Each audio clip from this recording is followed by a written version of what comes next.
Hello दोस्तों, नमस्कार। आज हम लोग जानेंगे रस। तो रस क्या होता है ये हम लोग जानेंगे। रस का शाब्दिक अर्थ। तो ये सबसे पहले जान लीजिए कि ये 20 पेज का पीडीएफ है दोस्तों। और ये पीडीएफ जितने भी परीक्षाएं हिंदी में जितने भी पूछे जाते हैं रस टॉपिक से, वो सभी का निचोड़ है दोस्तों यहाँ पर। तो ये वीडियो आपके लिए बहुत ही महत्वपूर्ण होने वाला है। शुरू से अंत तक ये वीडियो जरूर देखिए। और जो भी नए दोस्त हैं, अभी चैनल पर आए हैं, वो वीडियो को शेयर एंड सब्सक्राइब कर दीजिए। तो चलिए पहला जान लेते हैं रस का शाब्दिक अर्थ। तो रस का जो शाब्दिक अर्थ है वो क्या है? आनंद। ये ध्यान रखना कि रस का जो शाब्दिक अर्थ होता है वो क्या होता है? आनंद होता है। रस को काव्य की आत्मा या प्राण तत्व माना गया है। ये ध्यान रखना कि रस को क्या माना गया है? रस को काव्य की आत्मा या प्राण तत्व माना गया है। अगर काव्य की शरीर पूछे तो अलंकार। जब हम अलंकार आप सबको पढ़ाएंगे तो वहाँ पर आपको विस्तृत जानकारी उसके बारे में देंगे। तो अभी आप यही समझिए कि रस को काव्य की क्या कहते हैं? आत्मा कहते हैं। तो आत्मा कहते हैं, ठीक। तो रस का प्रयोग सर्वप्रथम कहाँ पर हुआ था? तो ये तृतीय उपनिषद में हुआ था। किसके अर्थ में हुआ था? स्वाद के अर्थ में हुआ था। किसके अर्थ में हुआ था? स्वाद के अर्थ में हुआ था।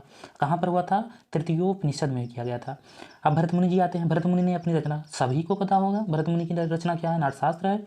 नाट्यशास्त्र में रस पर चर्चा की गई है सबसे पहले। इसमें किस आधार पर की गई है? इसमें आनंद के आधार पर की गई है। इसमें किस आधार पर? आनंद के आधार पर की गई है। भरत मुनि ने नाट्यशास्त्र को पंचम वेद माना। ये किस आधार पर मान रहे हैं पंचम वेद? 4 वेद होते हैं, आप सभी को पता होगा। तो इन्होंने कहा मेरा जो नाट्यशास्त्र है वो क्या है? वो हमारा पंचम वेद है, ठीक। तो ये सारी बातें आपको समझ में आई होगी। अब अगला हम लोग चलते हैं अगले पीडीएफ पर। तो ये है हमारा अगला पीडीएफ। तो इसमें सबसे पहले हम लोग जान लेते हैं क्या? सबसे पहले हम लोग जान लेते हैं कि रस के अंग। तो यहाँ पर जो लिखा हुआ है दोस्तों, ये रस के अंग लिखा हुआ है। तो यहाँ पर ध्यान देना, रस के कितने अंग होते हैं? रस के 4 अंग होते हैं। रस के कितने अंग होते हैं? रस के 4 अंग होते हैं। इसमें 2 दिया हुआ है, एक विभाव दिया है, एक अनुभाव दिया हुआ है। तो सबसे पहले विभाव, अनुभाव, संचारी भाव और अस्थायी भाव, यही 4 होते हैं रस के अंग। तो सबसे पहले जान लेते हैं विभाव। तो अस्थायी भाव के कारण को क्या कहते हैं? विभाव कहते हैं। इनकी संख्या कितनी हो? इनकी संख्या 2 होती है। कौन कौन? आलंबन विभाव, उद्दीपन विभाव। आप सभी को पता होगा आलंबन विभाव और उद्दीपन विभाव। तो जो विभाव या भाव को जगाते हैं, ठीक है, तो उससे क्या कहते हैं? आलंबन कहते हैं। और जो विभाव को तेज करते हैं उसे क्या कहते हैं? उद्दीपन कहते हैं। एक बहुत बढ़िया एग्जाम्पल लिए हैं हम, यानी इसमें आपको पता चल जाए कौन आलंबन है कौन उद्दीपन है। तो इसमें है सुनसान रात में भूत को देखकर वह भयभीत हो गया। तो इसमें भूत क्या है? भूत आलंबन है, यानी भूत क्या करता है? विभाव को जगाता है।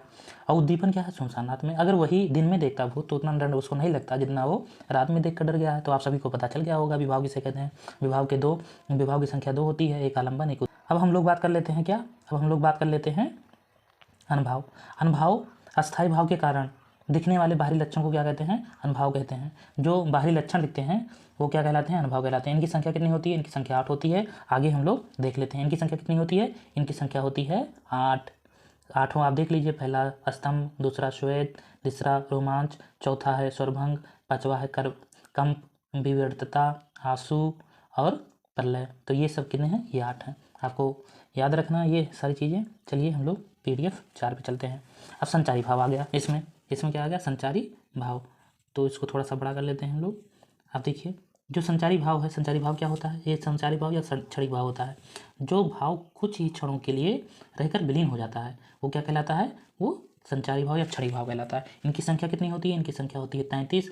आचार्य देव, ये ध्यान रखना, बहुत इंपॉर्टेंट पॉइंट है ये, क्योंकि आचार्य जो देव थे इन्होंने छल को 34वां संचारी भाव माना है। कि कौन सा? 34वां संचारी भाव माना है। तो कभी कभी एग्जाम में ये पूछ लेता है कि आचार्य या किसके अनुसार 34वां संचारी भाव माना गया है। तो आचार्य देव हो सकता है, या आचार्य देव के अनुसार संचारी भाव की संख्या पूछ ले तो 34 हो जाएंगे। अस्थायी भाव अब हम लोग जान लेते हैं। जो भाव प्रारंभ से अंत तक विद्यमान रहते हैं, यानी इसके शब्द से ही पता चल जाता है, जो अस्थायी रहते हैं, यानी जो प्रारंभ से उत्पन्न होते हैं और अंत तक विद्यमान रहते हैं, ठीक है। अस्थायी भाव को ही रसों का आधार माना गया है। ये इंपॉर्टेंट रखना, अस्थायी भाव को ही रसों का आधार माना गया है। इनकी संख्या कितनी है? 9 है। इनकी संख्या 9 है। इन्हें नवरस भी कहा जाता है। इन्हें क्या कहा जाता है? नवरस भी कहा जाता है। किनके अनुसार? मम्मट और जगन्नाथ के अनुसार। किनके अनुसार? मम्मट और जगन्नाथ के अनुसार। मम्मट और जगन्नाथ के अनुसार ये कहा जाता है। अगले पीडीएफ पर हम लोग चलते हैं। अगला पीडीएफ है, ये ध्यान देना, इसमें भरत मुनि के अनुसार इनकी संख्या कितनी होती है? इनकी संख्या 8 होती है, क्योंकि भरत मुनि ने शांत रस को रस नहीं माने हैं, इसलिए क्या होता है? भरत मुनि के अनुसार इनकी संख्या 8 होती है। भरत मुनि ने शांत रस को रस नहीं माना है, ये लिखा भी है। नाट्यशास्त्र में 8 ही रसों की व्याख्या मिलती है। 9 नहीं मिलता है क्योंकि 9 शांत रस को रस नहीं, क्योंकि जब नाटक में शांत रस हो ही नहीं सकता, इसलिए ये शांत रस की व्याख्या नहीं किए हैं। अब ध्यान से देखिए, यहाँ से प्रश्न बहुत बार आता है कि श्रृंगार रस का स्थायी यानी रस और उसका स्थायी भाव पूछ लेगा। तो श्रृंगार रस का स्थायी भाव रति होगा, हास रस का स्थायी भाव हास या हंसी होगा, करुण का शोक होगा, वीर का उत्साह होगा, रोंद का क्रोध होगा और भयानक का भय होगा। तो ये याद करने लायक है ये सारी चीज़ें। अब हम लोग चलते हैं अगले पीडीएफ पर। तो ये है, अब देखिए इसमें क्या कहा गया है। विभक्त रस का स्थायी भाव क्या होगा, विभक्त रस का स्थायी भाव घृणा होगा, अद्भुत रस का विस्मय आश्चर्य होगा, शांत रस का समय निर्वेद होगा, और वात्सल रस ये किनके अनुसार माना गया है, आचार्य विश्वनाथ के अनुसार माना गया है। और 11वां विभक्ति रस है, ये किनके अनुसार, गोस्वामी तुलसीदास के अनुसार माना गया है। ये किनके अनुसार माना गया है, गोस्वामी तुलसीदास के अनुसार माना गया है। ये किसका कथन है जो नीचे लिखा हुआ है, ये विभावानुभाव व्यभिचारी संयोग 10 निष्पत्ति भरत मुनि का कथन है। ये कई बार एग्जाम में पूछा गया है कि विभावानुभाव संचारी संयोग 10 निष्पत्ति भरत मुनि का ही कथन है। चलते हैं अगले पीडीएफ पर, पीडीएफ नंबर 7, और इसमें हम लोग जान लेते हैं। हाँ, इसमें देखिए श्रृंगार रस के 2 अंग होते हैं, ये ध्यान रखना। श्रृंगार रस के 2 अंग होते हैं, कौन कौन, एक तो संयोग श्रृंगार हो गया, दूसरा वियोग श्रृंगार। संयोग श्रृंगार और वियोग श्रृंगार।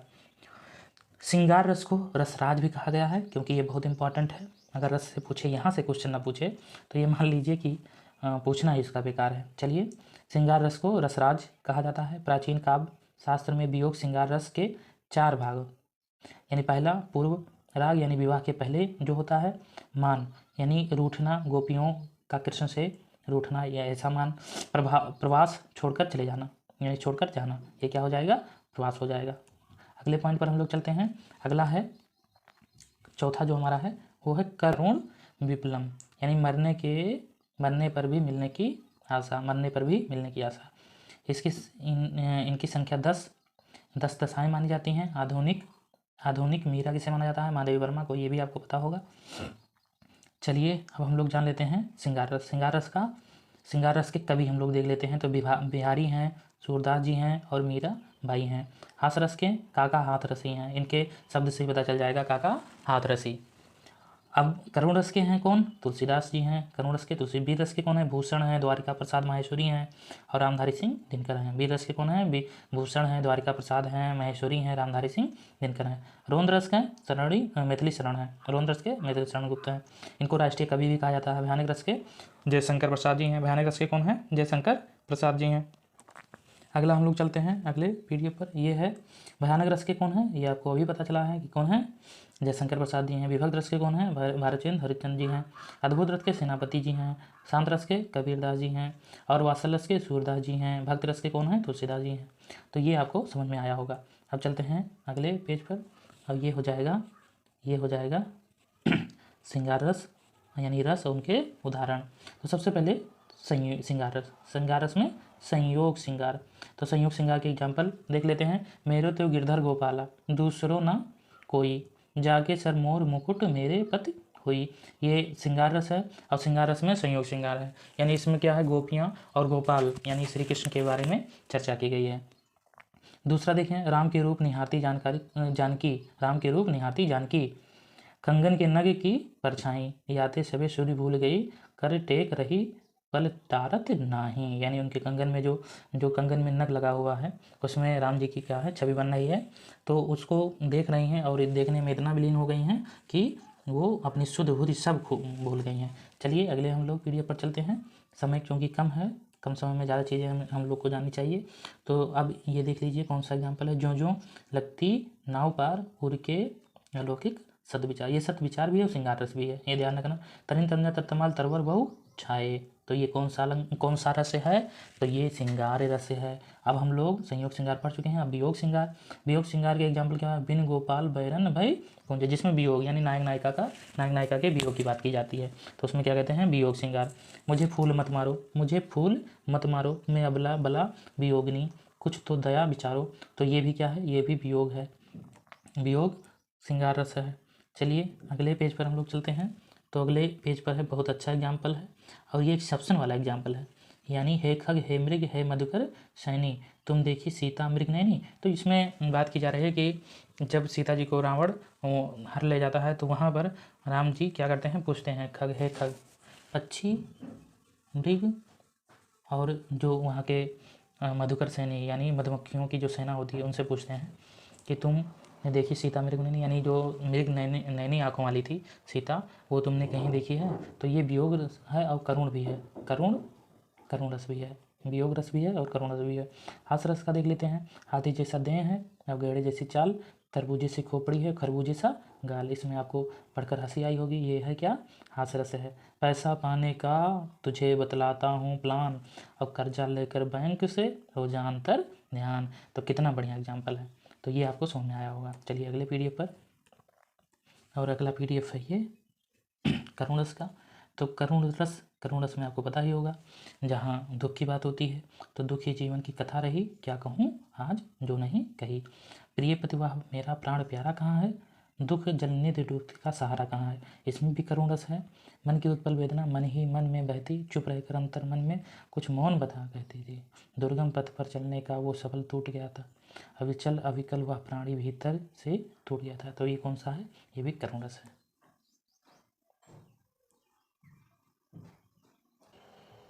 अब चलते हैं अगले पीडीएफ पर। ये तो इसमें रोंद रस का एग्जाम्पल है। तो रोंद रस मतलब रोंद रस यानी क्रोध। तो यहाँ पर उस काल मारे क्रोध से तन काँपने लगा, उसका काँपने उसका लगा, मानो हवा के बेग से सोता हुआ सागर जगा। तो इसमें कौन सा अलंकार है, इसमें कौन सा रस है, इसमें रोंद रस है। रे निप बालक कलवश बोल तो ही ना सागर, धनु ही सम त्रिपुरारी, धनु ही विदित सकल संसारी। तो इसमें भी रोंद रस है, यानी परशुराम उसमें लक्ष्मण जी को कहते हैं कि अब ये बालक कालवश, अब इसको तो दंड देना ही उचित है। तो चलिए अगले पीढ़ी पर हम लोग चलते हैं। तो ये है, ये भी क्या है, ये भी है रोंद रस का। सुर नर असुर गंधर्व किन्नर कोई भी, कल शाम तक मुझसे जयव्रत को बचा सकता नहीं कोई।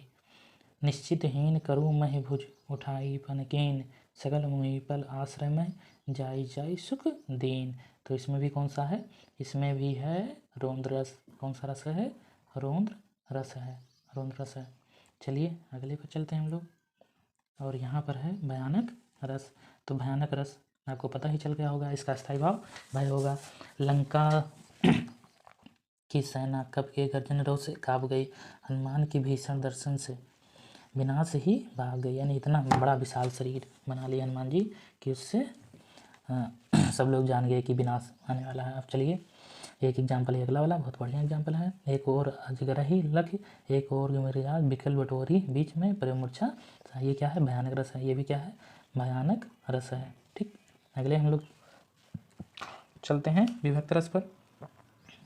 विभक्त रस बहुत इम्पॉर्टेंट है।